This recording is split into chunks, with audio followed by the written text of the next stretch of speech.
What's up et catch addicté, bienvenue dans cette nouvelle vidéo, c'est Jimbo et je serai votre commentateur aujourd'hui.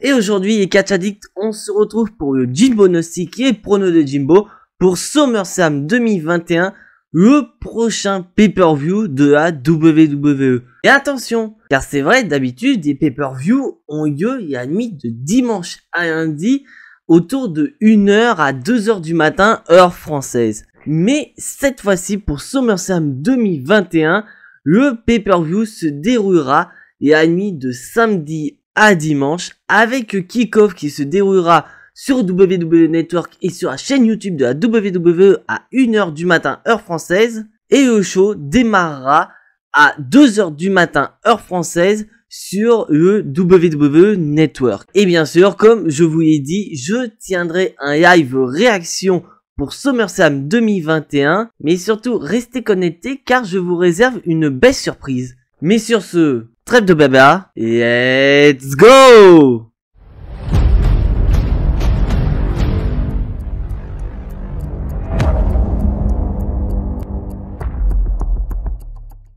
Alors, SummerSlam 2021, la WWE nous présente ce pay-per-view comme WrestleMania de cette année. Parce que oui, cette année à WrestleMania, nous n'avons eu qu'une capacité limitée de fans présents lors de cet événement. Mais cette fois-ci, la WWE nous ont confirmé que les fans seront présents à 100% de la capacité du stade qui accueillera SummerSlam. Bien sûr, pour petite information, SummerSlam aura lieu cette année à Las Vegas dans le Nevada. Bien sûr, c'est vrai qu'on a l'habitude de Los Angeles ou encore de New York, mais pas cette année-là. Et surtout, pour nous, catch addicts français, on est hyper emballés pour ce pay-per-view. Parce que, comme vous le savez, depuis le début d'année, nous avons nos chers Christophe Ajus et Nadir Mohamedi qui nous commentent les pay-per-view sur le WWE Network. Et bah, ces derniers nous ont confirmé qu'ils seront présents à SummerSlam en direct. Ils seront à Las Vegas pour nous commenter SummerSlam. Et à titre d'information, ça faisait un bon moment que nos chers commentateurs français n'étaient pas présents lors d'un pay-per-view WWE. Bien sûr, malheureusement, Philippe Chiro ne sera pas présent en raison, bien sûr, avec son contrat d'exclusivité qu'il y a avec AB Export. Mais n'empêche, on est super content pour nous, catch addicts français, d'avoir nos commentateurs qui vont être présents. Parce que c'est vrai que on avait souvent ce petit problème de décalage entre les commentateurs et de ce qui va se passer dans le ring. Donc c'est vrai que c'était un petit peu chiant. Donc là, on a une carte qui est bien garnie pour SummerSlam, avec toujours pas de kick-off annoncé, mais potentiellement un des matchs que je vais citer dans ce pronostic pourra faire partie du kick-off. Donc comment j'ai organisé ce Jimbonostic? Et la réponse est toute simple. J'ai décidé de classer les matchs en fonction de mon niveau de hype. Donc bien sûr, vous avez compris, on va commencer le premier match par le match qui me fait pas du tout hyper au match qui me fait le plus hyper. Et donc bien sûr, dites-moi dans les commentaires si vous êtes d'accord avec moi sur l'ordre de mon niveau de hype en fonction des matchs, mais aussi vos pronostics pour SummerSlam. Parce que comme vous savez, les goûts et les couleurs ne se discutent pas. C'est comme pour le catch, le choix de ses vainqueurs ne se discute pas. Et on va aussitôt commencer par le match qui me fait pas du tout hyper, alors que ça fait quand même mal au cœur parce que je vais parler de ma catcheuse préférée. Nous avons Alexa Bliss qui va affronter Eva Marie accompagnée de Doudrop. Alors déjà, comme je le dis, c'est le match qui me fait pas du tout hyper parce que j'en ai rien à cirer clairement de ce match. Alors que Alexa Bliss avec son personnage, on pourrait s'imaginer un début dans le main event très clairement, mais là avec Eva Marie, c'est du n'importe quoi avec cette rivalité qui tourne autour de la poupée Lily et de ses pouvoirs surnaturels. C'est comme on a pu voir lors des derniers épisodes de Raw. La poupée Lily a une sorte de pouvoir autour de Doudrop, et comme du fait que Doudrop sera aux abords du ring pour soutenir Eva Marie, on peut supposer que la poupée Lily aura une incidence sur le match sur Doudrop. Pour moi, très clairement, je vais aller dans le vif du sujet parce que j'ai pas envie de voir ce match. je vais pronostiquer Alex Abyss toujours. Je vais pronostiquer Alex Abyss gagnante de ce match. Et franchement, j'ai pas envie d'avoir ce match dans la carte principale. Donc le kick-off lui irait très très bien. Et on continue à monter petit à petit, mais vraiment d'un tout petit niveau. Drew McIntyre affronte Jinder Mahal. Donc ok, c'est une affiche qu'on attendait depuis pas mal de temps. Notamment quand Drew McIntyre était champion de la WWE. On espérait avoir cette rivalité entre Jinder Mahal et Drew McIntyre autour du titre WWE. Mais là, on a cette rivalité et très franchement, c'est hyper mou. Parce que tout tourne autour de l'épée de Drew McIntyre. Ouais, épée, allez hop, c'est une arme très dangereuse, je peux me faire couper la tête, allez hop, je vais tenter de récupérer cette épée. Après, bien sûr, il y a autre chose derrière, mais ça n'a pas été mis en avant. Notamment, c'est Drew McIntyre qui met ce sujet en avant, avec le fait que Jinder Mahal lui a carrément volé sa dernière opportunité d'un match de championnat WWE. Parce que je vous rappelle, Drew McIntyre n'a plus le droit à un seul match de championnat tant que Bobby Lashley est le champion.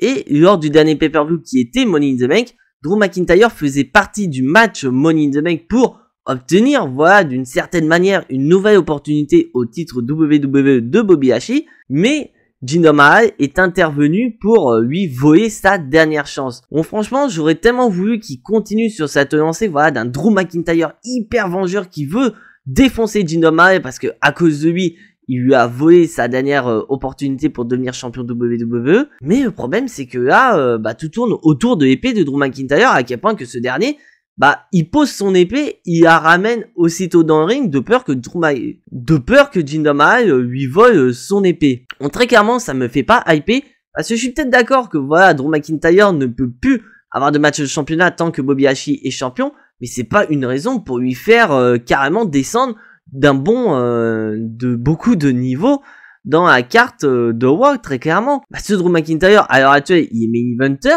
mais là, avec cette rivalité, il descend mais au bas de la mid-card, très clairement. Bon, je vais pronostiquer Drew McIntyre vainqueur de ce match, parce qu'on voit très clairement que cette rivalité ne sert qu'à une seule chose, c'est occuper Drew McIntyre tant que Bobby Lashley est encore champion, et peut-être que Drew McIntyre obtiendra une nouvelle opportunité plus rapidement qu'il ne le pense. Et on continue, et cette fois-ci, on va passer au premier match de championnat. Et vraiment le premier match de championnat qui me fait pas du tout hyper. Il s'agit du match triple menace féminin avec la championne qui n'est pas respectée, Nikki Ash, contre Rhea Ripley contre Charlotte Flair.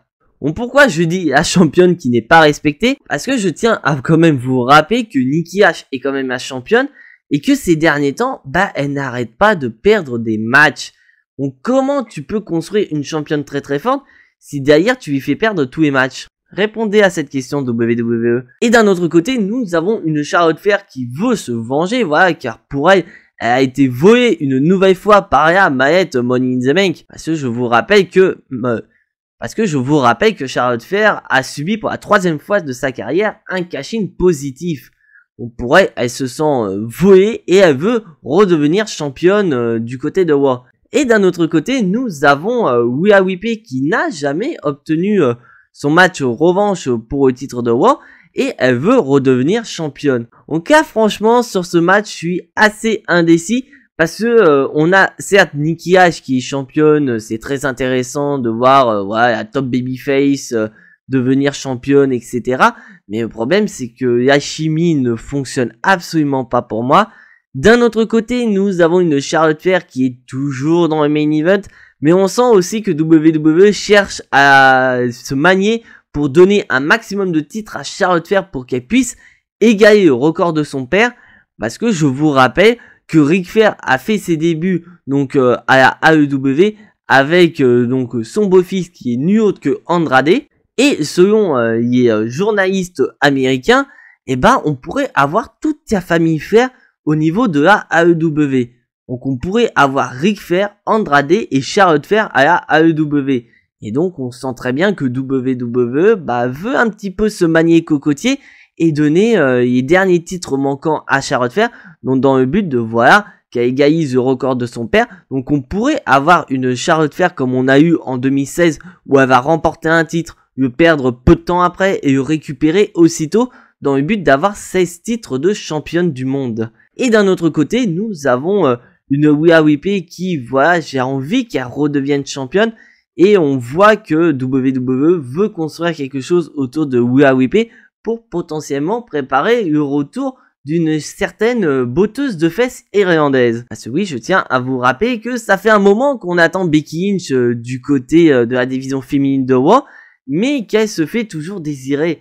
Bon, pour moi, personnellement, des 3 catcheuses qui pourraient rentrer en rivalité avec Becky Lynch, pour moi, il y a que Rhea Ripley.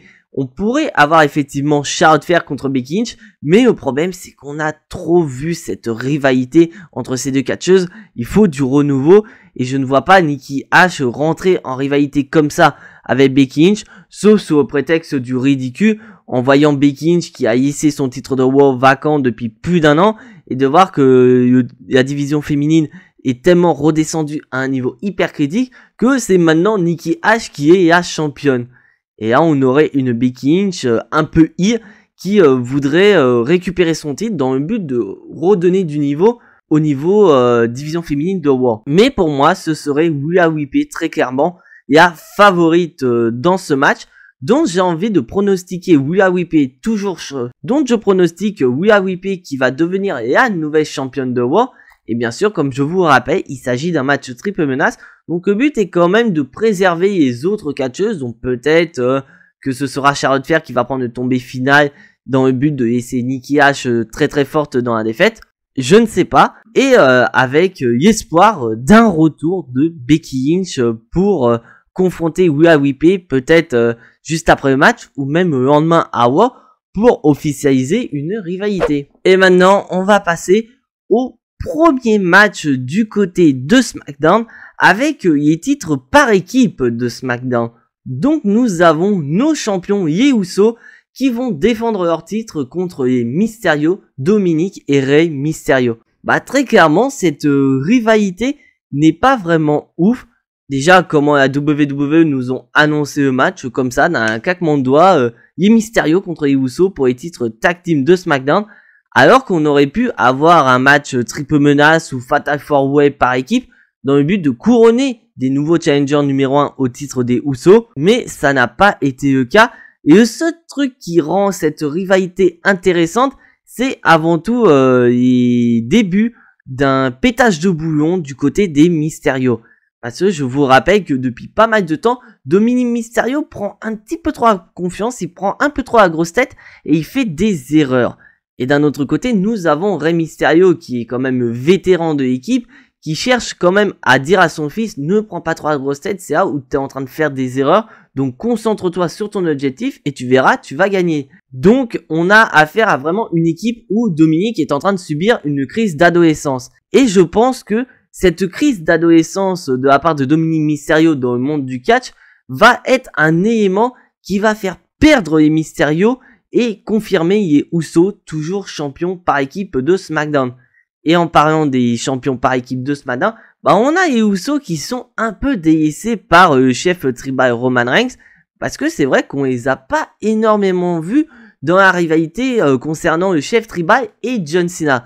Donc après peut-être le but est de montrer que Roman Reigns n'a pas forcément besoin des Usos pour être très très fort, et d'un autre côté les Usos se concentre dans la division tag team dans le but de dominer cette division. Donc pour moi personnellement, je vais pronostiquer les Usos toujours champions par équipe de SmackDown avec une erreur de Dominic Mysterio qui pourrait entraîner une rivalité père et fils. Dites-moi dans les commentaires si vous voulez voir une rivalité père et fils du côté des Mysterio. Et là, on repart du côté de Raw avec le championnat des États-Unis. Avec notre champion des États-Unis, Sheamus, qui défend face à Damien Priest. Et bah, cette rivalité, c'est une rivalité silencieuse. Bon, je vais vous expliquer. Déjà, Damien Priest a battu Sheamus dans un match number one contender pour devenir le challenger numéro 1 au titre de champion des États-Unis du Guerrier Side. Mais après ça, WWE ont complètement oublié cette victoire et ils ont donné cette opportunité à Ricochet. Bien sûr que Sheamus a battu Ricochet. Mais le problème, c'est qu'il n'y a pas eu de réelle confrontation entre le champion des États-Unis et son challenger, sachant qu'en plus Damien Priest en parallèle est en rivalité avec Miz et John Morrison. Les seuls moments où on voit Damien Priest et Sheamus s'envoyer des typiques, c'est notamment Damien Priest qui utilise le Brogue Kick de Sheamus lors des matchs en envoyant un message clair à Sheamus: je vais t'éclater la gueule avec ta propre prise à SummerSlam. Et d'un autre côté, Sheamus qui n'apprécie pas ce manque de respect. Mais faut pas oublier que Sheamus a toujours son masque métallique qui pourrait être un élément qui peut permettre au Guerrier Side de récupérer son titre de champion des États-Unis. Et d'un autre côté, je suis assez content de voir Damien Priest dans un match de championnat des États-Unis, que pour moi, il mérite. C'est un bon catcheur. Il nous a proposé des superbes matchs contre John Morrison. Donc pour moi, j'aimerais bien le voir avec le titre de champion des États-Unis pour, pourquoi pas, continuer cette rivalité qu'il y a avec Miz et John Morrison avec le titre des champions des États-Unis au centre de cette rivalité. Donc, vous avez compris, je pronostique Damien Priest nouveau champion des États-Unis. Et là, on va passer à l'un des main events de la soirée, le championnat de la WWE. Donc, nous avons d'un côté le challenger Goldberg qui va affronter le champion de la WWE, le tout-puissant Bobby Lashley, accompagné par MVP. Et franchement, je ne vous le cache pas, c'est le match le plus incertain du show. Parce que, je m'explique, il y a eu plusieurs rumeurs disant que plusieurs titres devraient changer de main à SummerSlam sans pour autant avoir cité les titres. Et moi, le problème, ce qui me fait peur, c'est qu'il y a Goldberg dans ce match. Goldberg est l'élément le plus incertain à chaque fois qu'il est dans un match. Donc ok, en début d'année, il a affronté Drew McIntyre, il a perdu. Ok, ça va. Mais le problème, c'est que derrière, il y a l'Arabie Saoudite qui pointe au bout de son nez d'ici quelques mois. Donc ok, je suis d'accord que Goldberg a un contrat de 2 matchs par an, mais peut-être avec la pointe du gain, il serait capable de faire une petite exception et faire un match en Arabie Saoudite. Et le problème, c'est que je vous cache pas, le règne de Bobby Lashley est assez mou, bien qu'après sa victoire contre Kofi Kingston, on commence à retrouver le Bobby Lashley qu'on devait avoir en tant que champion de la WWE, c'est-à-dire un Bobby Lashley hyper dominant qui écrase tout sur son passage. Bon, moi d'un côté, je suis un peu indécis parce que j'ai vraiment envie que Bobby Lashley remporte le match face à Goldberg, avec vraiment un Goldberg qui se positionne là où il doit être positionné, c'est-à-dire permettre à Bobby Lashley de gagner de plus en plus de niveaux en mettant vraiment un Bobby Lashley tout puissant qui détruit tout le monde sur son passage et que peu importe qui y affrontera à Raw, il sera dominant. Mais d'un autre côté, nous avons quand même Goldberg avec l'histoire du fiston, etc. Donc WWE, ils adorent cette petite histoire avec le fils d'un côté qui veut le voir catcher, qui veut le voir devenir champion du monde. Et malheureusement, on pourrait avoir ce scénario-là, avoir un Goldberg qui remporte le match face à Bobby Lashley. Moi, franchement, j'ai envie de choisir la raison, j'ai envie de choisir le choix du cœur. Je vais choisir Bobby Lashley qui conserve son titre de champion de la WWE face à Goldberg. Et j'irai même un peu plus loin, j'ai envie de me donner une petite fantaisie parce que c'est vrai que on avait tous imaginé une certaine bête incarnée toquer à la porte du tout-puissant champion de la WWE. Moi, je verrais bien un certain Brock Lesnar venir soit après le match ou le lendemain à Raw pour aller confronter Bobby Lashley pour le titre de champion de la WWE. Après, il faut y croire, voilà, on croit à nos... Après, il faut y croire, hein. C'est comme ça que vit le catch. Les choses qu'on n'y croit plus, ils finissent par arriver. Et là, on va passer au dernier match tag team et très clairement, on va commencer à aller sur le top 4 des matchs qui me font le plus hyper pour ce pay-per-view. Les champions tag team de Raw, AJ Styles et Omos affrontent RK-Bro, Randy Orton et Riddle. Et je vais vous dire honnêtement, c'est le segment main event du côté de Raw. Je vous le dis honnêtement. La rivalité précédente, Bobby Lashley, Goldberg, on s'en bat les couilles. C'est RK-Bro contre Omos et AJ Styles qui est le main event du côté de Raw. Et franchement, c'est un segment que j'ai bien aimé avec vraiment un Riddle qui se fout du passif de Randy Orton. Il veut faire équipe avec ce dernier. Et d'un autre côté, Randy Orton, voilà, qui dit non, je suis un joueur solo, je suis 14 fois champion de la WWE. C'est pas pour rien, j'y ai réussi par moi-même, personne ne m'a aidé. Et d'un autre côté, bah nous avons AJ Styles qui se fout clairement de la gueule de Randy Orton et de Riddle en disant à Riddle, attends, tu connais quand même le passif de Randy Orton, dès qu'il se met en équipe avec quelqu'un, dès qu'il n'a plus d'utilité pour lui, il va te démolir. Et franchement, c'est une rivalité que j'aime bien. Et bien sûr, bah depuis que Omos et AJ Styles ont remporté les titres à WrestleMania 37 face au New Day, ça a donné un peu de fraîcheur du côté de la division Tag Team de Raw. Et là, avec l'apparition de Arcebo, c'est tout aussi intéressant en termes de fraîcheur. Moi, je vois vraiment la WWE capitaliser sur le mouvement Arcebo, surtout qu'on a le public qui est présent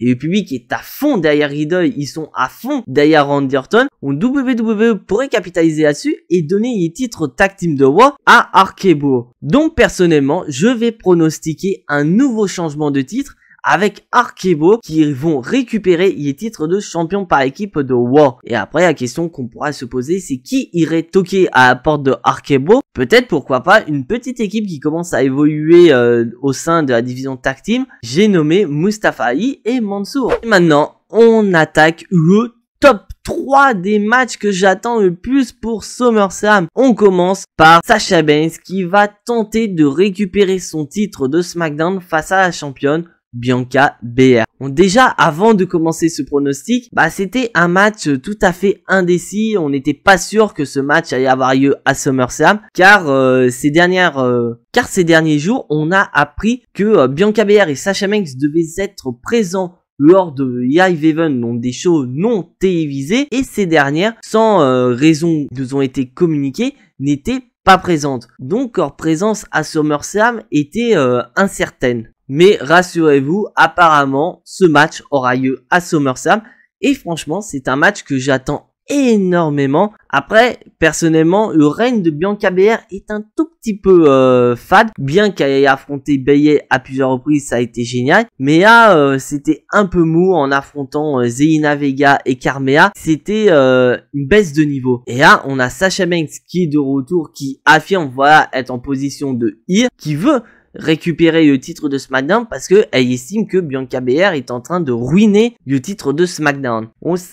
Donc on peut très bien avoir un excellent match comme celui qu'on a eu lors de WrestleMania 37. Et d'ailleurs, Bianca Belair et Sasha Banks rejoignent les différents catcheurs qui ont catché à la fois à WrestleMania et aussi à SummerSlam face aux mêmes adversaires. On a eu le cas par exemple en 2019 avec Seth Rollins, Brock Lesnar, ou encore en 2018 entre Brock Lesnar et Roman Reigns. Mais franchement, je suis très indécis par rapport à ce match, mais j'ai envie de, voilà, pourquoi pas, avoir une Sasha Banks qui est ultra dominante et qui veut à tout prix récupérer le titre de SmackDown et qui parvient à l'obtenir. Bon, j'ai envie de pronostiquer Sasha Banks nouvelle championne de SmackDown. Après, c'est pas pour dire que je n'aime pas Bianca Belair, mais peut-être avoir une Sasha Banks qui récupère le titre de SmackDown et qui continue cette rivalité face à Bianca Belair, ça peut être bon pour la division de SmackDown qui a quand même subi de grosses pertes, notamment du côté de Bayley qui est quand même absent pendant un moment, et peut-être pourquoi pas donner des opportunités à d'autres faces qui ont fait leur début, comme notamment Toni Storm qu'on ne voit pas depuis un certain moment. Et là maintenant, on va passer à la médaille d'argent de ce Jimbo Gnostic. Nous avons la superstar classé X Edge qui affronte l'architecte Seth Rollins. Alors déjà, c'est un match que j'attends énormément parce que il y a quand même du passif entre ces deux catcheurs. Et d'ailleurs, la WWE nous l'ont bien rappelé dans cette rivalité. Je vous explique. Il y a de ça quelques années, donc quand Edge était encore blessé, animé donc son show avec Christian. Et nous avions d'un côté un Seth Rollins qui était membre de l'autorité et ce dernier cherchait à tout prix à ramener l'autorité à la WWE. Mais le problème, c'est que le seul qui était capable de ramener l'autorité était John Cena. Et comme vous le savez, John Cena et Edge avaient beau être les pires ennemis il y a de ça quelques années, bah ils avaient quand même du respect, ils étaient très bons amis. Et là d'un coup, bah Seth Rollins a voulu démolir Edge, Mais comme Edge ne pouvait pas avoir de coup à la nuque,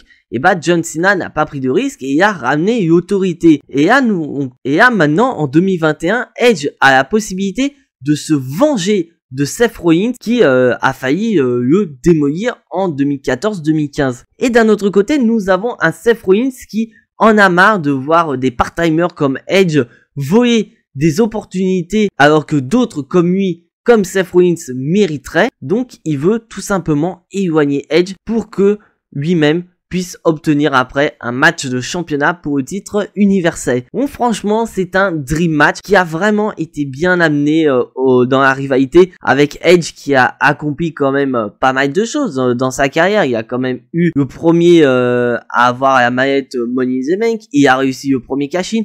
Il a été multiples fois champion du monde, etc. Et d'un autre côté, on a un Seth Rollins qui dit « Ok, Edge, il a fait certaines choses, mais moi, je les ai fait en mieux. » Notamment, mon cash-in légendaire à WrestleMania, j'ai eu plusieurs fois plusieurs titres en même temps, bref. Donc, je suis un Edge, mais à un niveau bien plus que l'original. Et franchement, ça peut être un superbe match. Bon, moi, personnellement, je suis vraiment hyper indécis dans ce match, parce qu'on pourrait avoir un Seth Rollins qui gagne, et qui gagne de plus en plus de niveaux avec vraiment un Edge qui est là pour faire ce qu'il doit faire, c'est-à-dire mettre les jeunes superstars en avant. Mais d'un autre côté, nous avons un Edge qui a quand même enchaîné beaucoup de défaites, notamment à WrestleMania 37 lors du triple menace, mais aussi lors de Money in the Bank. Donc la WWE pourrait très bien donner la victoire à Edge dans le but de relancer petit à petit et peut-être, pourquoi pas, continuer cette rivalité avec Seth Rollins. Bon, moi, j'ai vraiment envie que cette rivalité continue. Donc je vais pronostiquer une victoire d'Edge sur Seth Rollins. Et bien sûr, je vous rappelle,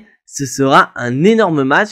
Donc il faudra pas dire Seth Rollins méritait de gagner. Parce que pour moi, je sens que les deux vont nous proposer un excellent match. Et là, on va passer au main event. Le match qui peut être potentiellement le meilleur match de cette année 2021. Le challenger, le 16 fois champion du monde John Cena va tenter de décrocher son 17e titre face au chef tribal, le champion universel Roman Reigns. Et franchement, c'est le match que j'attends le plus pour SummerSlam. C'est surtout le match qui faisait beaucoup parler, on avait beaucoup de rumeurs sur ce match entre John Cena et Roman Reigns, et bah les rumeurs sont fondées. Et franchement, c'est un match qui est très très bien lancé, niveau promo, etc. Et je ne vous cache pas que peu importe lequel va remporter le match, je suis tout à fait partant. Parce que nous avons d'un côté John Cena qui revient après quand même plus d'un an d'inactivité dans le monde du catch pour affronter Roman Reigns pour le titre de champion universel et pour aussi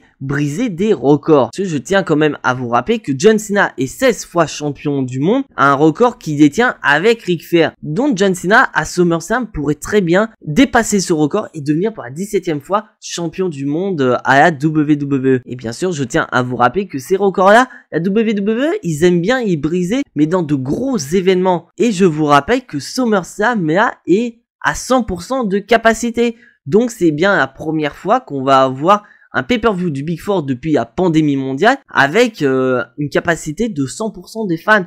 Donc on va avoir des fans qui vont être à fond derrière John Cena et quand ce dernier va remporter le titre, et bah les gens ils vont être énormissimes, ils vont être hyper hypés de voir John Cena avec un 17e titre de champion du monde. Et d'un autre côté, bah nous avons un Roman Reigns qui va fêter ses 1 an de retour à la WWE. Et je ne vous cache pas que Roman Reigns y est top depuis 1 an, avec vraiment le règne de champion universel qu'il détient est tout simplement génial.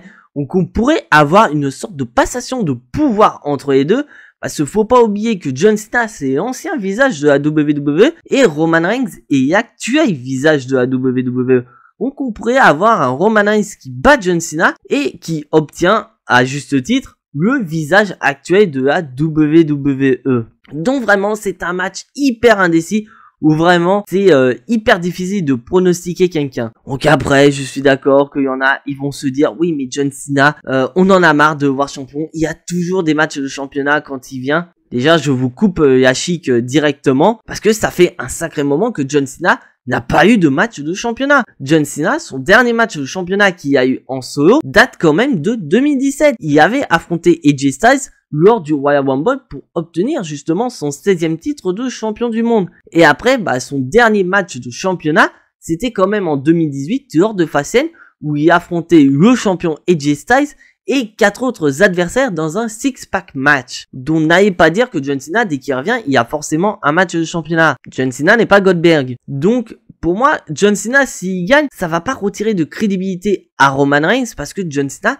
il est toujours au sommet de la WWE, bien que ce dernier soit un part-timer. Donc pour moi, j'ai envie de jouer à carte vraiment j'ai envie de jouer à carte surprise très clairement, et j'ai envie d'avoir un John Cena qui remporte le match et qui devient pour la 17e fois de sa carrière le champion. Donc moi j'ai envie de jouer à carte de la surprise et j'ai envie de pronostiquer John Cena vainqueur et qui devient pour la 17e fois de sa carrière champion du monde. Donc après, chacun a son avis, mais pour moi, voir John Cena gagner ne va pas retirer de la crédibilité à Roman Reigns, parce qu'après, Roman Reigns pourrait très bien récupérer un peu plus tard le titre de champion universel. Mais après, Roman Reigns qui conserve son titre de champion universel face à John Cena me va aussi. Mais j'ai envie d'avoir un petit peu de surprise. Donc voilà, c'est tout pour ce Jimbo Nostiqué, prono de Jimbo pour SummerSlam. Si bien sûr tu n'es pas abonné à la chaîne, je t'invite à t'y abonner juste ici, à activer la petite cloche pour être notifié des prochaines vidéos et surtout lâcher un maximum de pouces bleus qui font plaisir à la chaîne. Et donc on se retrouve demain pour une petite vidéo assez spéciale et samedi pour la review de SmackDown. Et à nuit de dimanche et à nuit de samedi à dimanche pour le live réaction de SummerSlam avec une petite surprise à la clé, je vous rappelle, et aussi dimanche pour la review de SummerSlam. Donc en attendant, n'oubliez pas, soyez tous très fiers d'être des catch addicts, et n'oubliez pas que le catch c'est la vie, le catch c'est la meilleure chose qui soit, le catch vie. C'était Jimbo, je vous fais à tous en attendant de gros bisous et à la prochaine.